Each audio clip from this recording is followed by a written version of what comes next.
All right, welcome to another episode of the Why Influence podcast.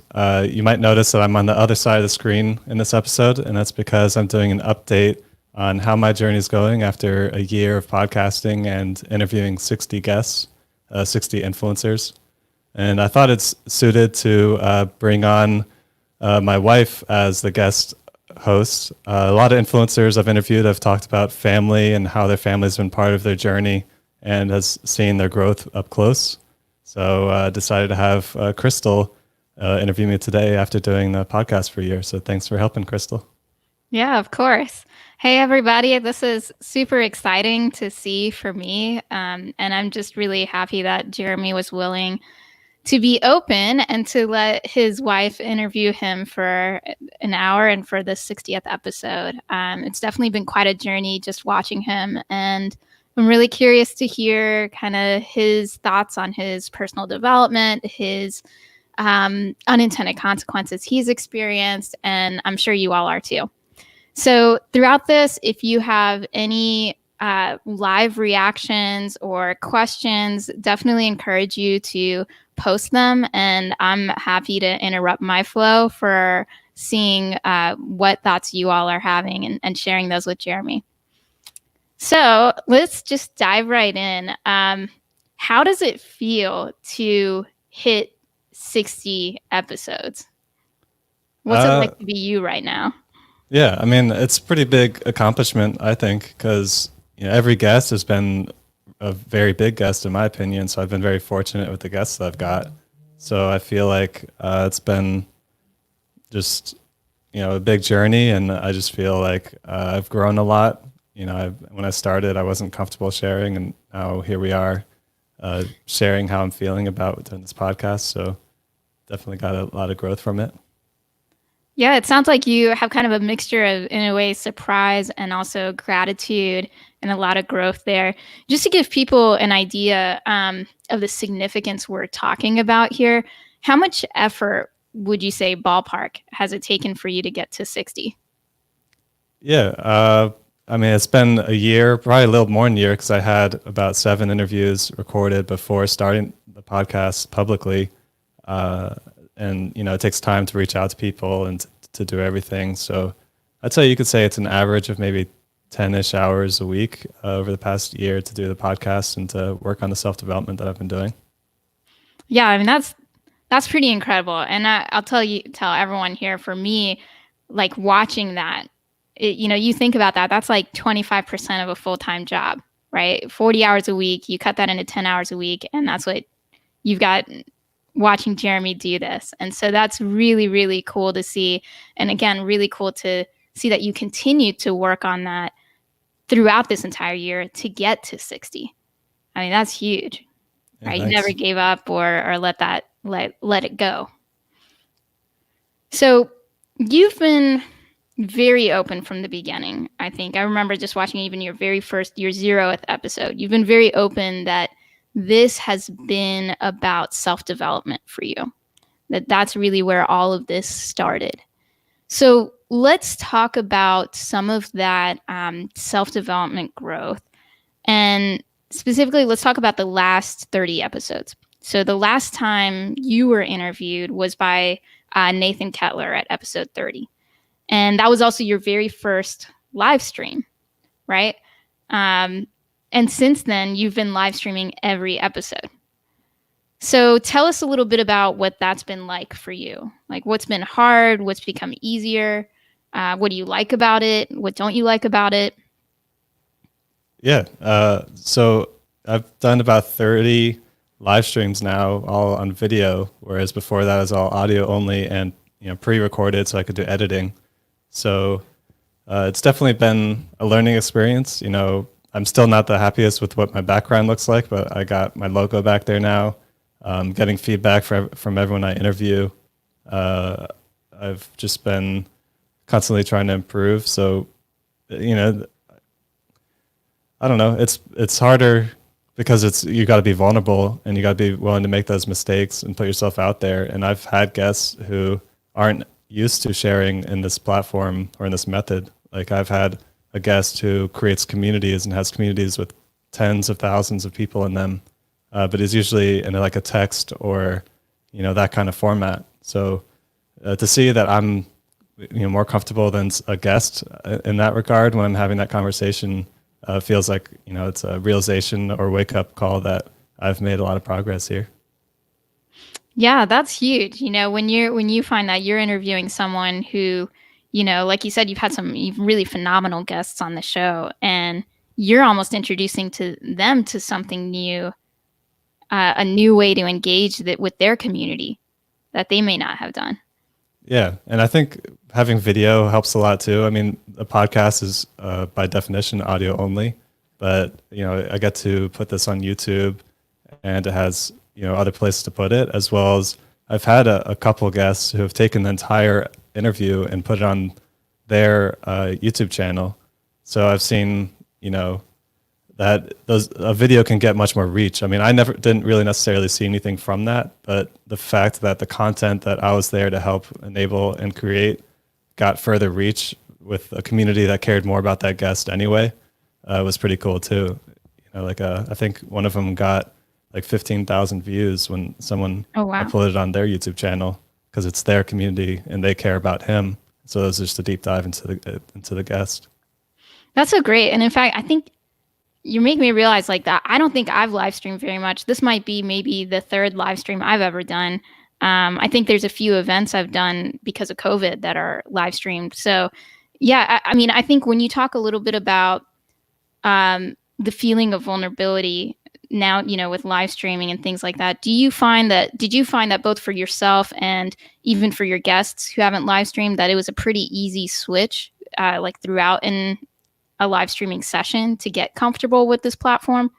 I think it depends. Like the guest I'd mentioned earlier, right when we pushed stop recording, like value bombs just started dropping, and the guy just got so much more comfortable. So I think it depends on the guest, but most of the guests I've had share a lot on podcasting or on blogging, or have shared enough at a deep level that they can just jump right in and be fine. But then you get those like random people here and there that it is so new and is pretty uncomfortable. I know I'd be uncomfortable, especially at the beginning of my podcast journey to do it. So I definitely resonate with that. Yeah, very cool. And by the way, since I'm new to all this too, you did get a yeah buddy from Pablo about like, Hey, Pablo. I don't know, minutes ago. So just so you know that you got a yeah buddy. Thanks, Pablo. Thanks for that, Pablo. So let's talk a little bit about how else you've evolved since kind of halfway in your journey. So since that last time with Nathan, what are some of the other ways you feel like you've evolved?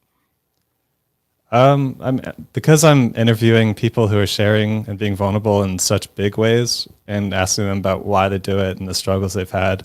I'm literally building a community around me of people who are way more comfortable with things that I'm not necessarily comfortable with.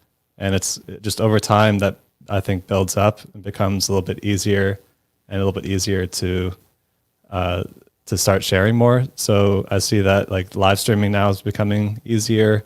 And now I feel like, maybe creating some YouTube videos might be in my near future, that it's more solo content. So I think that just surrounding myself by these people really makes a big difference for me. Is it just on the platforms or trying out different platforms that you felt that vulnerability and desire to try new things? Or is it also the kinds of content people are sharing and their struggles? Yeah, I think it's both, and the kind of content definitely takes play because I'm learning about all the different platforms. Like I've had guests, like a LinkedIn influencer with 350,000 followers, and I'm asking him, what's he sharing there? Why is he sharing it? And the type of share on LinkedIn is way different than the type of share on YouTube, the type of share on podcasts, which is typically long form, deep conversation. YouTube's usually like how to or short form, either vlog or how to videos. LinkedIn is usually text, and it's all about like sharing something vulnerable with a call to action or just like a story tied to it. Instagram is usually image or maybe video that's on. So like every platform is different, and each guest is on different platforms. So it's definitely interesting hearing how people approach it. Yeah, so it sounds like the differences in the platforms also creates like a different level of vulnerability, or a different way to show people's vulnerability, and you're learning from that as well. Getting some few comments from Chris Stone. Hey Jeremy, congrats on your success. Also one from Thanks, Todd Chris. Churches here around, like anything, it takes practice and experience. I think that idea of being a role model for introverts is a big one to talk a little bit more about. Thanks, And Todd. so let's go further back to episode 0 and really paint a picture for everyone. Um, describe who you were from your perspective way Yeah, back then, right? And what are some of the biggest differences between the you now and the you when you started? Like, what are some of the things that you're most proud of? sure. Well, I mean, thinking back then, I had pretty much never shared, especially online. Before announcing my podcast and saying, "Hey, I've got a podcast," to my world, my last Facebook post was 7 months prior to that, and it had one comment from a friend I hadn't talked to in a while, and it said, "Dang, this guy still's on Facebook." So like, I had one comment, and it was like, "Man, this guy's still alive," basically on social media, and that was 7 months before I launched the podcast. So as far as sharing online, I feel a lot more comfortable now. I mean, I just had a conversation yesterday with a friend from high school that I haven't talked to since high school, and we would have never reconnected if I hadn't been spamming LinkedIn, just giving LinkedIn tips and stuff, and just eventually like having that conversation pop up, and him being like, "Oh yeah, I remember Jeremy. We're good friends," and then we like had a catch up call. And there's so many like little things like that have come up as a result of sharing, and I'm definitely a lot more comfortable with that. And then also, in regard to the podcast, I when I did my early interviews, I did the interviews audio only, no video, and in post editing, I would listen to the question I asked, and then I would re-ask that question just by myself, and then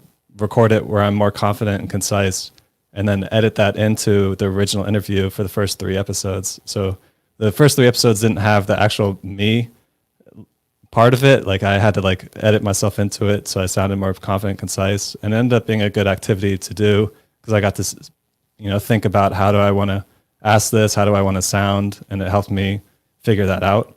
But that just sort of shows how much uncomfortable I was. I was doing audio only. I was post editing myself every time I spoke, and then I even had a drawing of myself. I didn't even have a picture of myself, so I hired an artist to draw me, and that was the episode artwork for the first episode. So it wasn't even a picture of me. So I think it was pretty extreme from the starting point, and then I feel like I've grown a lot as we've gone through. And now you've got we have 15 viewers right now, so that's pretty cool. Nice. Watching this live stream, and so what I'm hearing is a couple things. Like, if I'm really going back to that episode 0 and where you were at, you literally had no on digital presence. So you might have moved around in life and so on, but all these people had no idea you were even still alive. So there's like a physical presence piece, a digital presence piece that was missing for people. And it sounds like there's a lot of discomfort early on about really just sharing yourself the way you show up. It also sounds like something's changed since then, not just in the comfort of showing up, but at least from what I've observed, it seems like also your skills in asking questions and being more concise and confident have changed as well. Do you sense that in yourself? And tell me a little bit about that. Yeah, I mean, I definitely think my conversation and interview skills have dramatically increased. After every interview, in the early days, is after well, obviously everything was after because it was all pre-recorded. But I would ask the guest for feedback and get feedback on how did I do as a host, how was the process for you, and even now I still do that, but I do it while I'm having a conversation with the person. It's at the end of every episode. I ask for feedback. So I'm constantly getting feedback. I'm constantly listening to what the guests are doing and trying to incorporate things that they're doing so that I can apply that to me. But I've been told like, hey, you could have gone deeper here. Or, the beginning, I was literally just asking a question, getting an answer, asking a question, getting an answer, going through my questionnaire, and then just being like, I made it through it. But now I've got just like, I don't even have a questionnaire. I just have topics. It's like, I know I want to drill into what were the biggest barriers the person had for starting out, and then we'll just drive really deep into that and just have a conversation about it. And I definitely have gotten better at drilling deeper. I know Nathan's helped me with that in the early days with talking about the multiple layers of why. Why is that important to you? It's a good follow-up question. Just adding it to the context to get another layer deeper. And when I'm asking someone why they're sharing, you got to ask maybe 5 to 7 times to get the real why that's sitting there. You're not going to get it right away. So that's definitely part of the interview too. Yeah, I really love that you're sharing that arc that you experienced because I'm an ambivert and I can be very articulate communication wise, but energy wise, I'm not. And one of the things that I think is so powerful about what you're sharing is that I think a lot of introverts, there's a lot of anxiety around communicating in an extroverted way.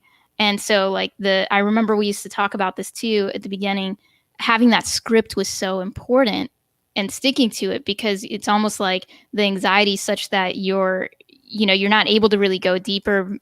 You just need to move on to the next question because the anxiety is there. So you're not really listening enough to ask that next deeper question.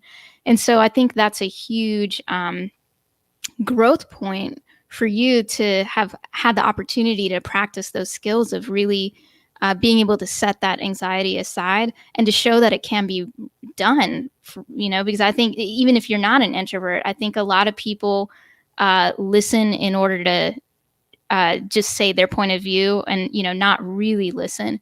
So introvert, I guess I sort of am changing my own point here, but, whether it's an introvert or an extrovert, I think the act of listening to then be able to drive deeper into something is a really important skill. And it sounds like that's something that's really developed and grown for you through this.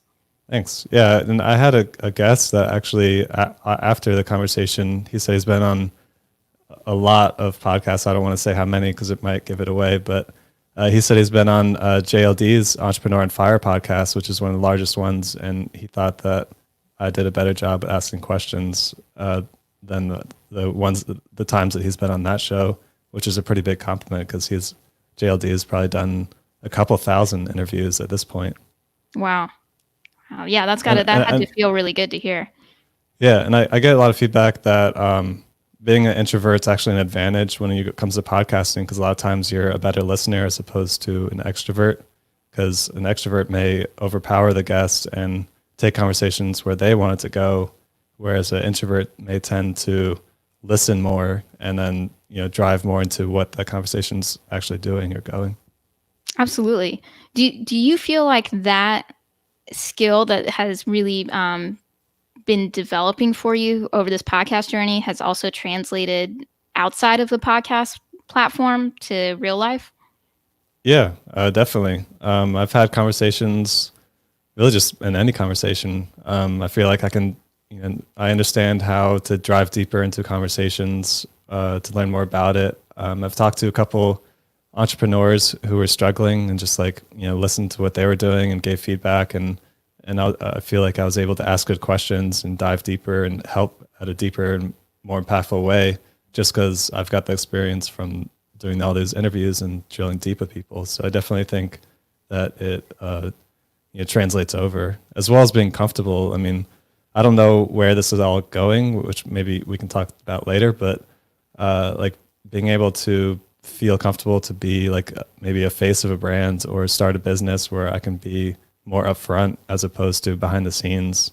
In my business I've got over 200,000 social followers that I've grown, but I never made an appearance in it. I was just always behind the scenes there. Yeah, I think that's great because, what might have started out as a podcasting platform, type of self-development pursuit has really had real impacts for you just in building relationships in general and learning more about community in general. And again, I think we all feel a lot of social anxiety. Sometimes we can all be in that space. And so just watching you grow and practice and kind of get out of that is pretty cool. Todd Churches is giving us a +1 here. The best podcast interviews tend to be an interactive dialogue rather than just a Q&A. And you know what? I agree. I think that's so true for a freaking all conversation. It being an interactive dialogue with people listening and also talking is, that's the art of conversation. And I think as people, we can constantly practice that and get better at that, and see really the fruits of our relationships. They see that the fruits in our relationships. So I know that you've helped a lot of your guests see this. And so now I feel like it's my turn to ask you this question. Do you see yourself as an influencer? To the caliber of my guests, no, but I do think so, because I have had guests that even said if you walk in a room and sit in the back room, don't say anything, you're still influencing the room by being there. You're adding that extra person. And even if you intend to go somewhere and you don't show up, well, now that whole area also changed, so you influenced it. So you could even be 0 people and be an influencer in a way, just by choosing not to do something or to do something. But I've had enough people now that have like private messaged me or sent me voice messages, or that I've had conversations with, that have said that maybe something that I said or did has impacted them in a way, or like an episode was valuable to them that I've put out. That's awesome. I really wanted to ask you that question because I know how many times you and I have talked about, you just reaching out to a potential guest, and they have that light bulb moment, like, oh wait, you mean I'm an influencer? And so I just wanted to turn that around and ask Yeah, that to you. I think that's really cool. So let's it is talk a little bit. crazy. Or sorry, go ahead. On that point, like I've talked to people that have impacted millions or tens of millions of people, and they literally don't see themselves as someone that has influence or has impact. It's like, it just, they're influencing, and they're putting their voice out there and they're saying things, but they don't really. I think it might be the stigma to the term influencer that might push people away. But still, there's been a couple of guests that have struggled to realize that, and then they sometimes walk away more enabled and more powerful, having that realization to help their community. Absolutely. I mean, I'm shaking my head laughing. And then I know that you've had this conversation with me tons of times about the work I do. And I'm just like, I don't know if I really make a difference. And, wow. Like, but it takes someone helping you to see the ways in which you've influenced sometimes for you to realize, the impact you have. And like you said, just showing up into a room, not saying anything, that's the power of a person. That's the really believing in the power of yourself. So let's talk a little bit more about that influence piece. I know so many people, especially people who are kind of tied to a traditional paycheck type of mentality, they're thinking, you spent 10%, 10 hours a week on this. Are you making any money from this work? How do you make money from this? What's your plan to make money from this? Well, let's talk about some things that are, rewarding, that are maybe even worth more than the money. I find myself thinking a lot about that when it comes to the idea of influences, things that are worth more than the money. Let's kind of talk a little bit about that core concept you have of unintended consequences, which I love. Ever since you started talking that phrase, I've been using it. It just kind of naturally comes up.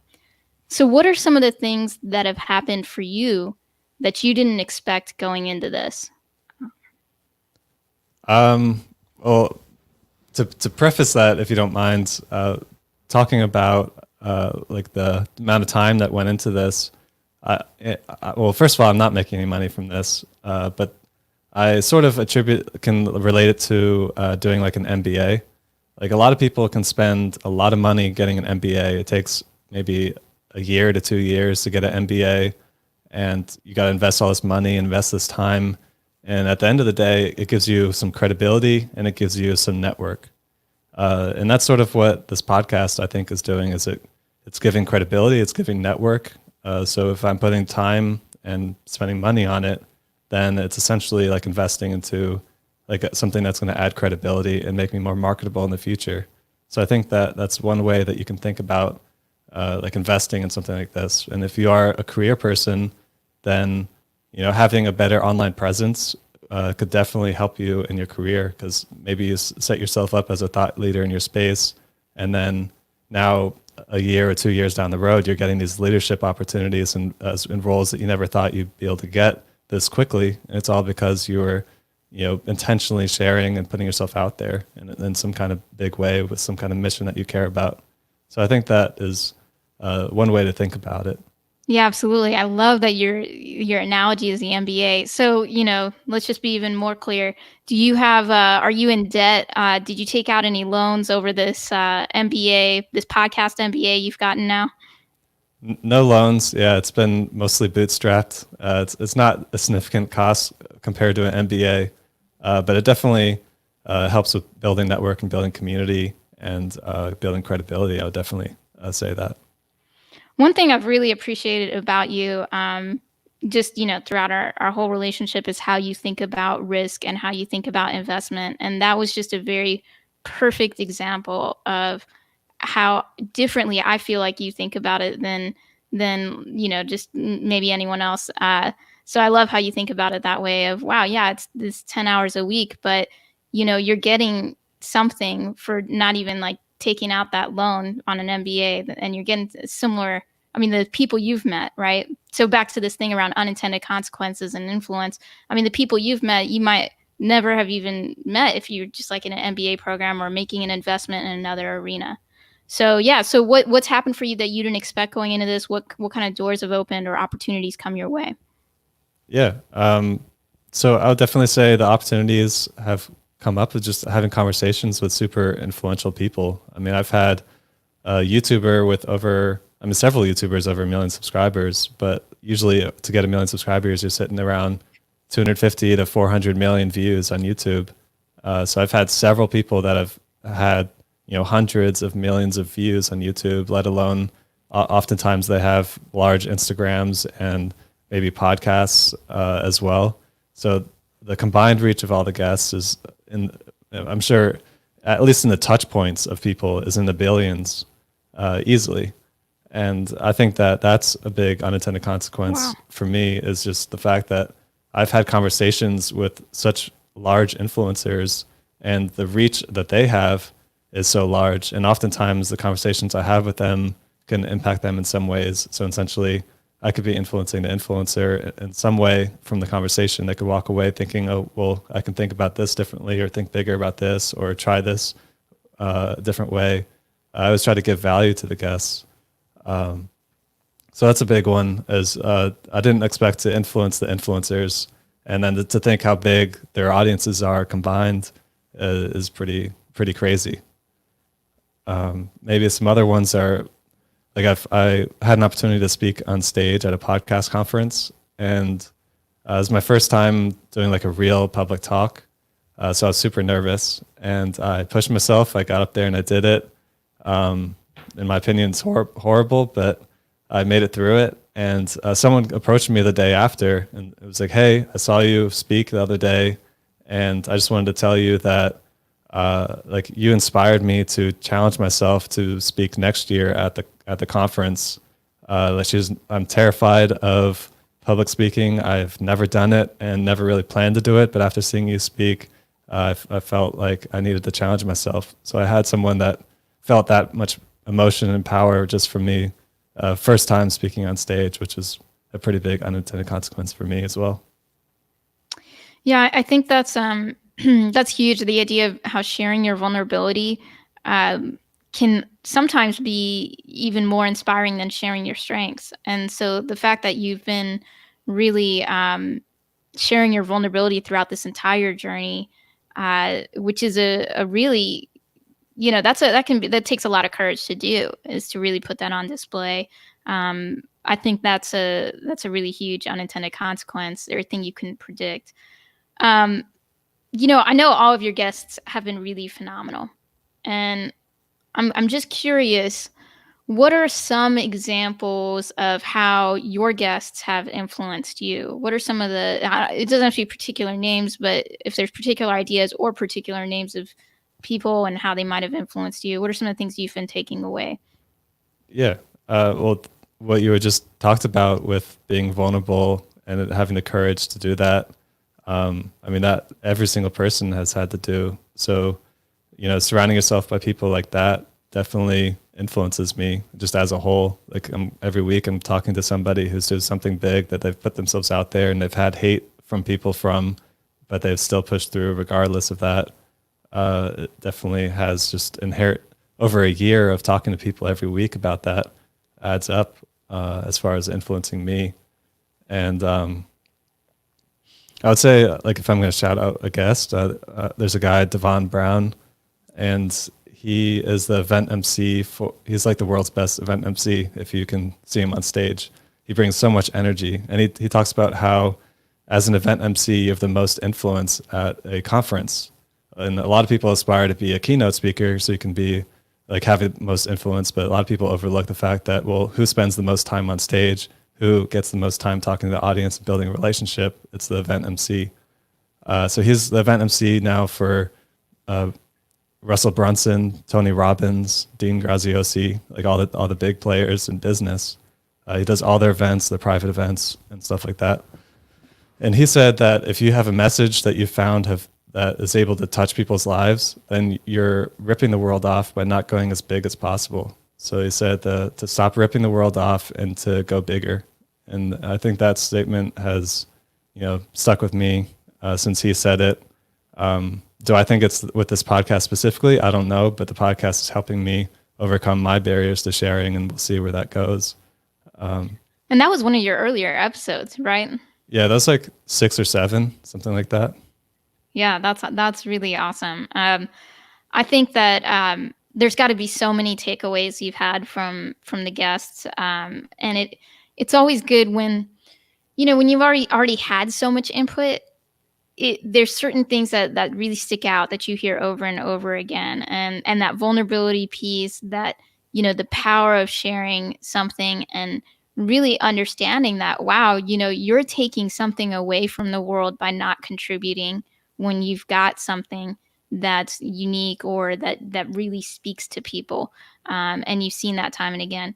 And something that I love too about your journey, and I think your guests probably influence you in this way too, is that you're not necessarily waiting to figure out what that magic message is. It's even this person at the conference was really inspired by you, just again sharing your vulnerability. And so I think sometimes, and we've had some conversations about this, sometimes people think they need to be perfect before putting themselves out there. And I guess I'm going to keep on going back to this imperfection, this vulnerability sharing. And that comes up all the time in my interviews is you don't want to be perfect. People don't want perfect. They want authentic. And, I think that even with my podcast, if I waited to be perfect, I probably would have never started. I mean, it wasn't until my 30th episode that I was live streaming. And even then I was super uncomfortable. So, I mean, maybe now I've done 60 interviews and I've eased my way into it and I'm comfortable with doing these interviews now. And maybe if I could jump into starting to where I am today after 60 interviews and be like, okay, this is where I'm starting, then, that would be nice. But in reality, it's not that. Yeah. And it sounds like there would have been something lost, for listeners, for guests, for yourself, if you could just jump to this point. I think a lot of times people want to jump to a point and, you don't recognize the value of the journey. We underestimate the value of the journey. Speaking of journeys, Jeff Ettinger is saying that he loves that he was there at the beginning. And thanks for the props that I'm doing a good job. I appreciate that. Thanks, Jeff. And Sam saying that, the one with Devon Brown, still probably her favorite episode. Yeah. Nice. And that's one of your early guests. So, speaking of going back a little bit, you talked about how you've influenced your guests. I think that's really interesting. Can you tell us a little bit more about that? I think especially what's running through my mind is a lot of these folks, they probably didn't expect the show to make a difference to them. It probably came to them as a surprise. What are some of the moments that you remember influencing guests that come to you in this time? Yeah, I would say there's been several guests who didn't realize the amount of influence that they have, whether they didn't think at all that they had influence when they had actually a large amount, or they knew they had influence, but they didn't really know what that meant or how far that could go. I think that there's been several guests that have walked away from our conversation realizing that maybe they have more responsibility or that they have more capacity to make a change as a result of, tapping into their community that they've spent years building. Also, I've had guests who have I've helped think through like other strategies on, how to approach their influence. Sometimes it's in like post interview conversations. Like I've had guests I've talked to for like an hour after an interview. Wow. That these people have reached millions of people's lives, and it's like this person's sitting here for an hour talking to me after the interview, and it's like that's when they get even more vulnerable, or like I start just dumping ideas on them of like, well, this is what I would do if I was you, because I mean I've got experience growing 200,000 followers for my business, and I've like been to a good handful of marketing and like platform specific conferences, so like I conceptually understand it, I just haven't done it. So, and then like income potential, like I've had guests that, especially in the later episodes, where I'm now asking like, how are you making money doing this? Because there's other people out there that want to do influencing type things. Like, how are you making a living? And that changes from person to person too.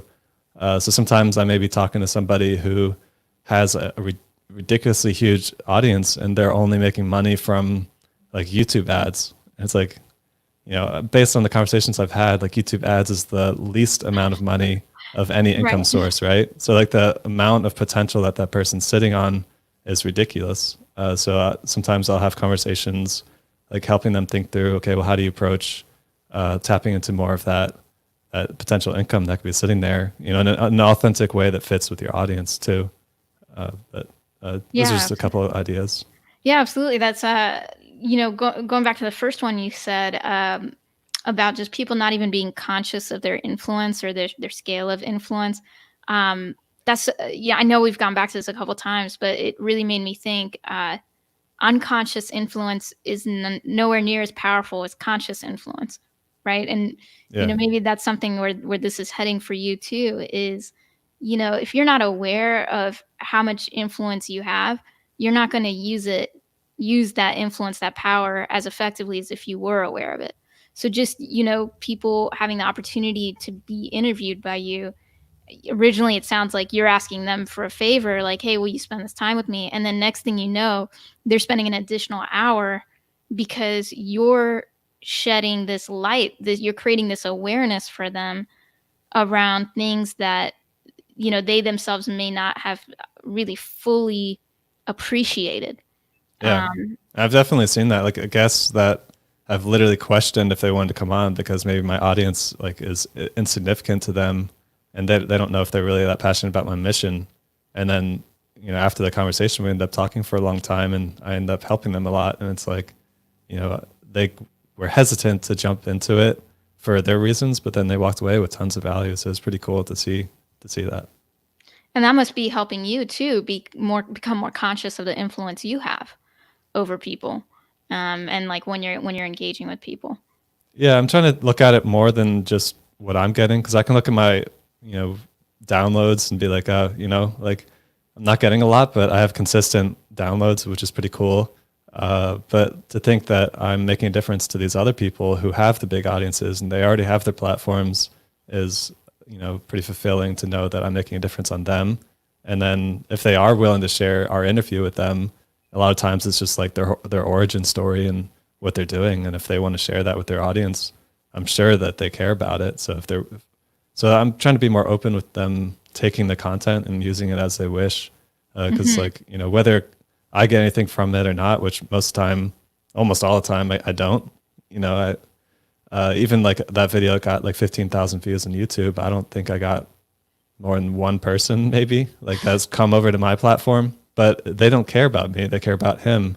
And it had like, I think all thumbs ups on it. Is a very large majority thumbs ups. So it's definitely helps their community too. Yeah, that's awesome. So how about your listeners? How have you been influenced by them? How have you influenced your, I mean, I think it's kind of obvious how you've influenced your listeners, but really more around how have they influenced you on this journey?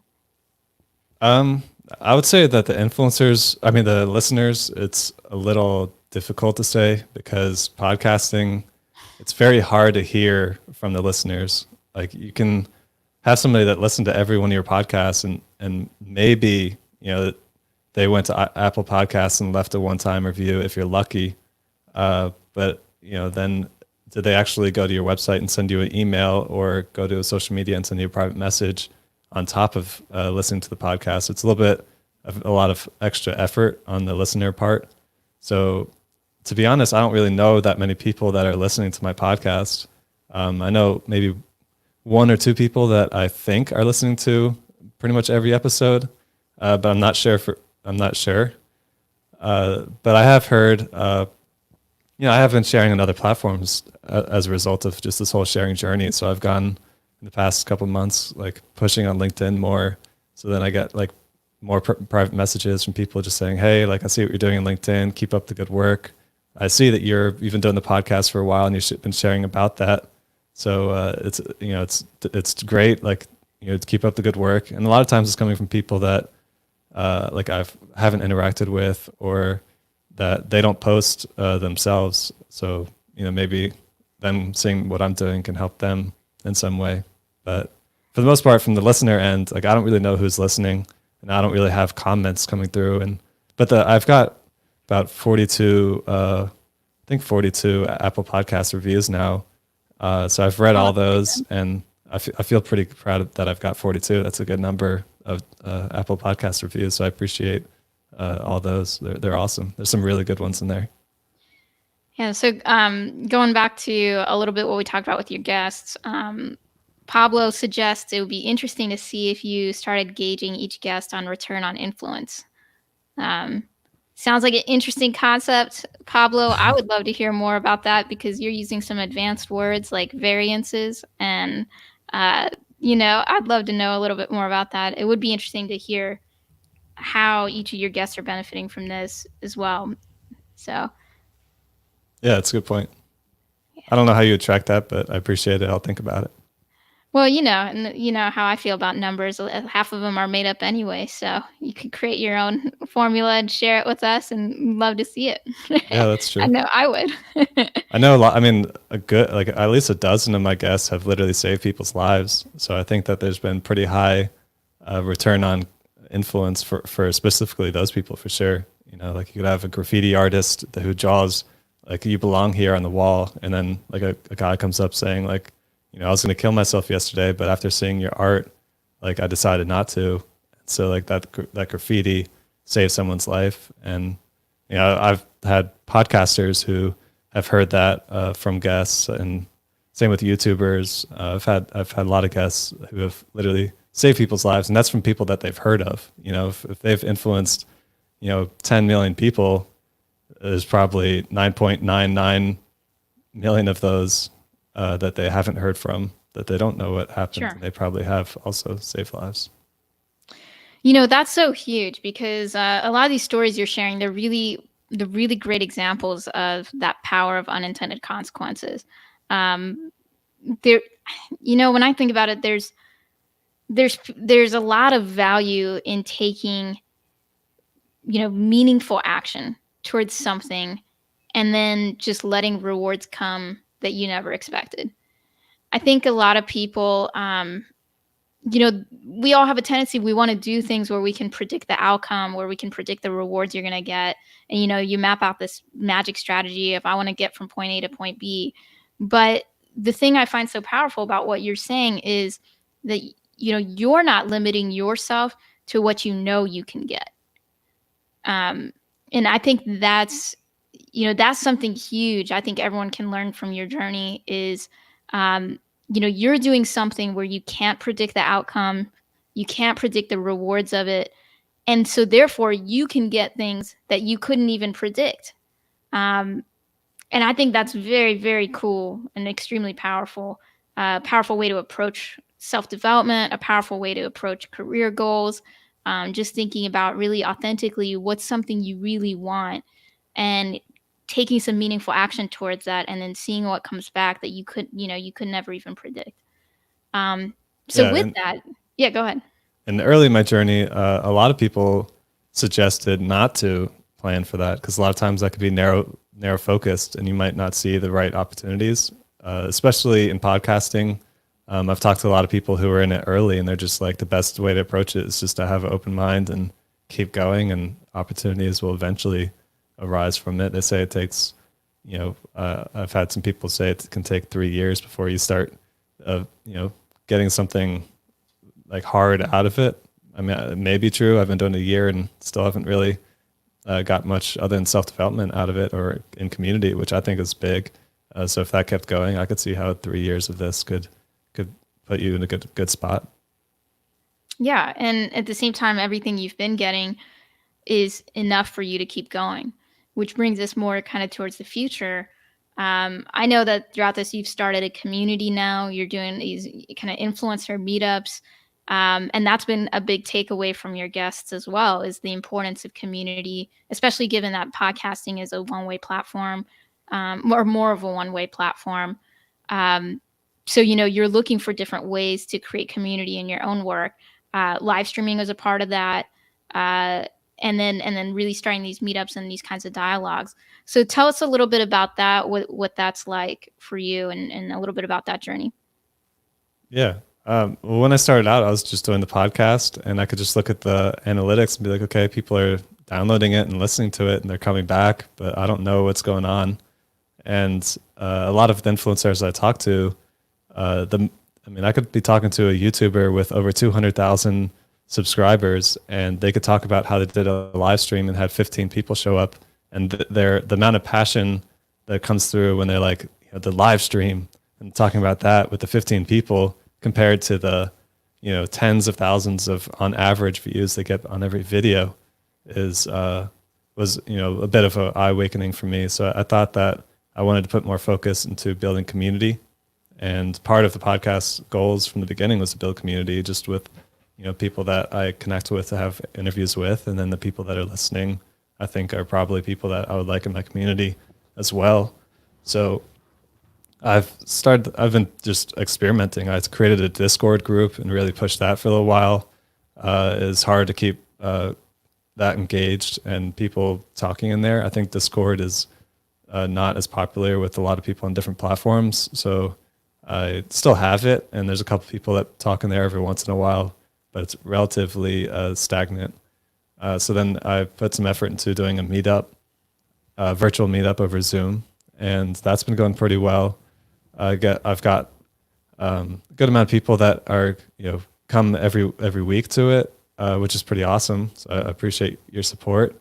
And it's also good for me with brainstorming and thinking through things. Like the last month, we focused all on LinkedIn strategies for optimizing on LinkedIn. And I didn't know that much about LinkedIn, 3 months ago.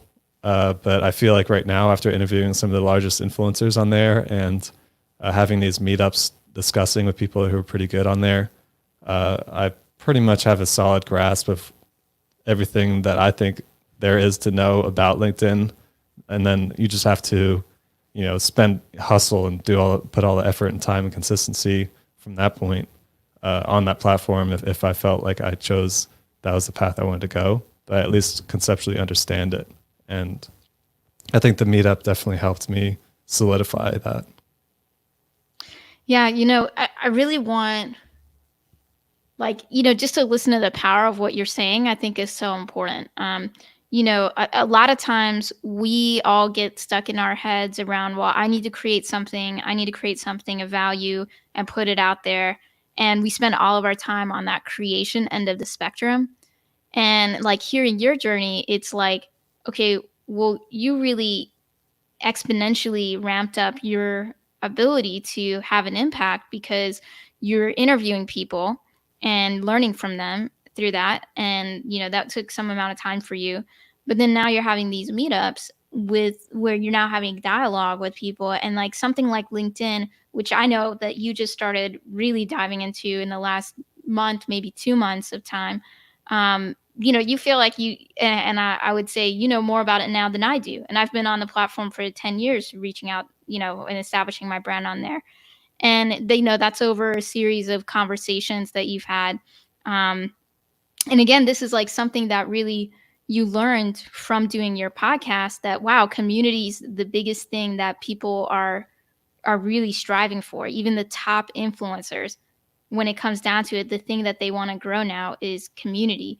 So you're really learning from other people's experience and shortcutting all that time and effort. And I'll say, even for me, like this has been very inspirational for me, and it's had a big impact on me to actually build community and similarly start running dialogues.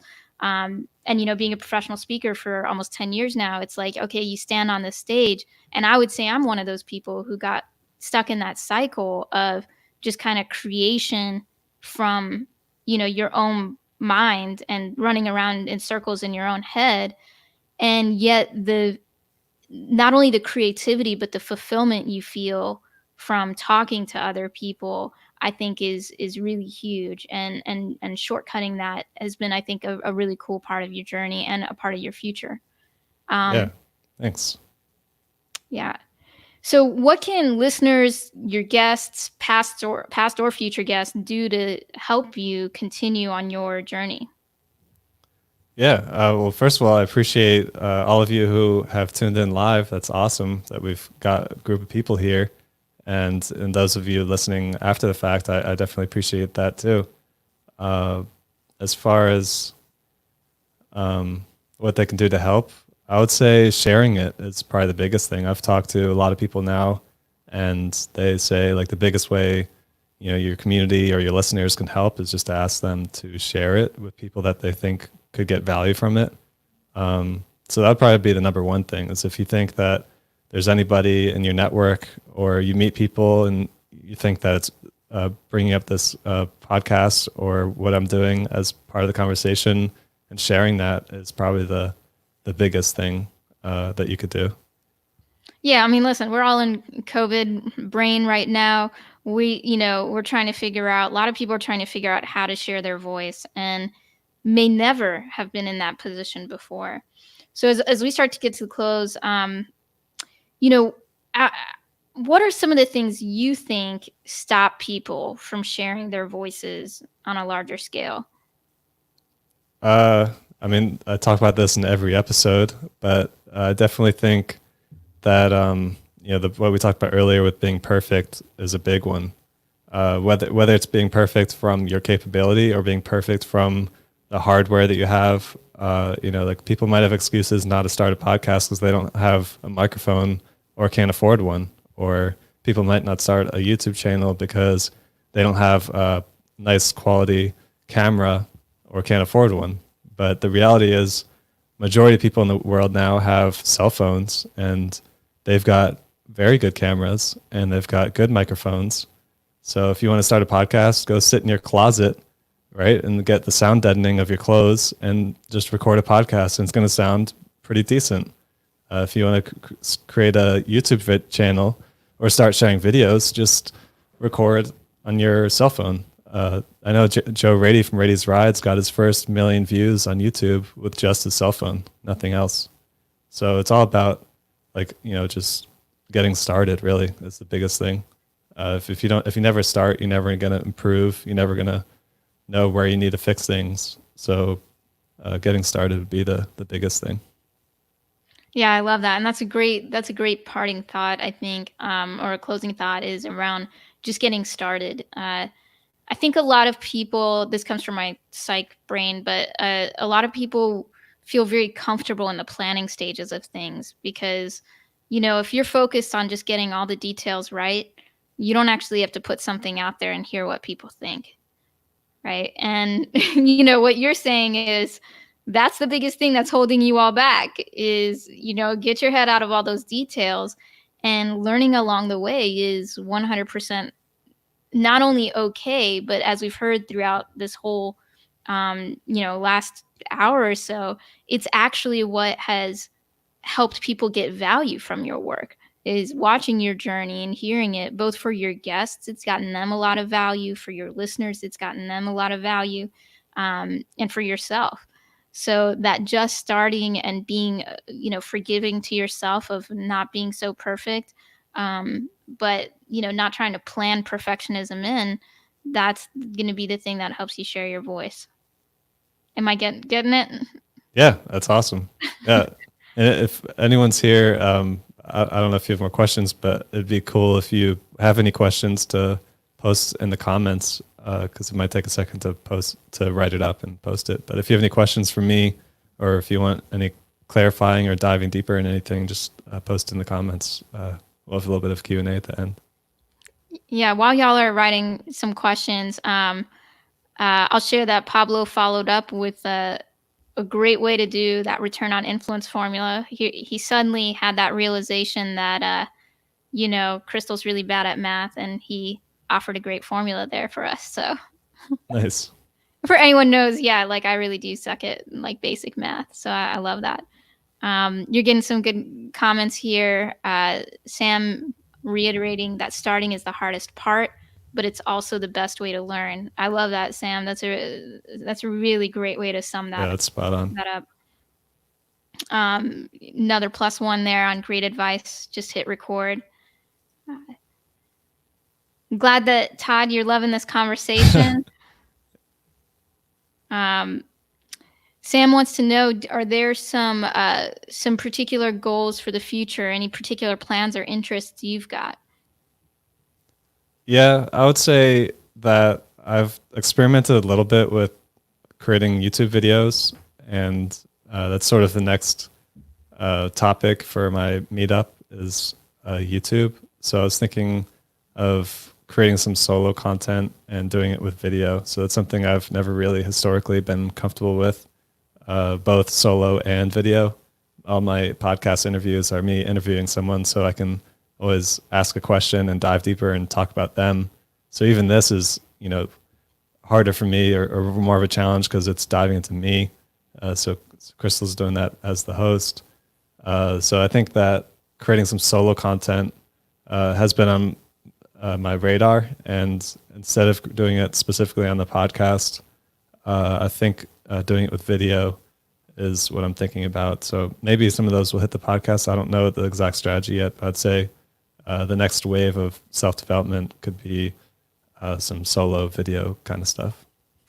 Yeah, and listen, y'all, like there's so many things to learn from Jeremy of how to do stuff. I'm like waiting to see these solo videos and a flashlight on his face because I really want to learn from it too. So I'm going to be pushing him to do that. The big money question, Pablo wants to know how any updates on how you're planning to monetize. It's a good question. No, I don't. I just, I've got my business, and that gives me a base income to live on. So I'm keeping that going, obviously. So I'm making a living through my car dealership. But as far as the podcast, I don't have any plans and don't really see where it's going right now for monetization. And I think I'm still okay with that. I've had one company reach out that wanted me to create some tutorial videos, and they gave me their software for free, which is valued at, I guess, $500 for a year subscription. But that's obviously not money in my pocket or anything. But it's pretty cool to be given that opportunity. So I saw that come in. But as far as like actual money and monetization, I don't currently have anything. Yeah, and I think something like, because you and I have talked about this, obviously, because we're in a relationship that requires money. But, maybe not from the podcast directly, but, more kind of tangential things like with community, like with the community aspect that you're doing, thinking about ways to continue to offer value to people through maybe some more of the tangential things that have come up from doing this. Yeah, and I think the byproduct of it is probably big too, because it's a self-development project for me. And like if I start another business or even with my car dealership, like I've now created a few videos with me test driving our cars or talking about things. And that allows us to tell a better story and have somebody who's up front and, being sort of in front of the brand. And I think that will open up more doors and more opportunities as I do more stuff in business as well. It's just being more comfortable being like maybe the face of a business or putting myself out there. Awesome. Jeff's asking an easy one. What software are we using? It's called StreamYard. And if you check my YouTube videos, and sort by most popular, then I've got a couple tutorials on this software. Actually, I think one of them just hit like 4,000 views, which is pretty cool. It's like my most viewed YouTube video on this channel, and that's a pretty large amount of views in my opinion for something that doesn't have like a large subscriber base or anything. Yeah, and I have to say it's super easy to use because I didn't know anything about this, and Jeremy just came over and opened it up on my computer, and he was like, "Okay, that's what you do." So I would recommend it. I think we've got most of our questions taken care of here. Any closing thoughts you want to share? Anything else that we didn't cover you'd like to talk about, Jeremy? Well, I appreciate you coming on here and being the guest host, and also being so supportive through the whole journey. And I think most people that have tuned in live have also been extremely supportive, whether through just conversation or with the communities that we've either created or been part of together. So I just appreciate all the support that everyone has given, and I look forward to seeing to continuing down some kind of path in this direction and seeing where it takes me. I'd say that'd be it. Yay, Jeremy hit 60, everybody. Yeah, and if the podcast is helpful for you, the Apple Podcast reviews are definitely really important. Post a review. A lot of times, like guests, especially as large guests, I don't have a significant amount of viewers and subscribers. So to get them on the show can sometimes be a challenge. But then when they come on, obviously we've talked about how they get so much value. So the Apple Podcast reviews is something that people look at to see, like, okay, well, how many listeners do you think they have? And it's a lot of times just the only way to tell is look at the reviews. So Apple Podcast reviews. Once he gets on YouTube, y'all got to watch that. And yeah, keep sharing this with other people you all think would be interested out there. Awesome. Well, thanks for tuning in, everyone. Thanks, Crystal, for helping with this update episode. And I look forward to seeing you guys in the next interview. That's good. Bye, y'all.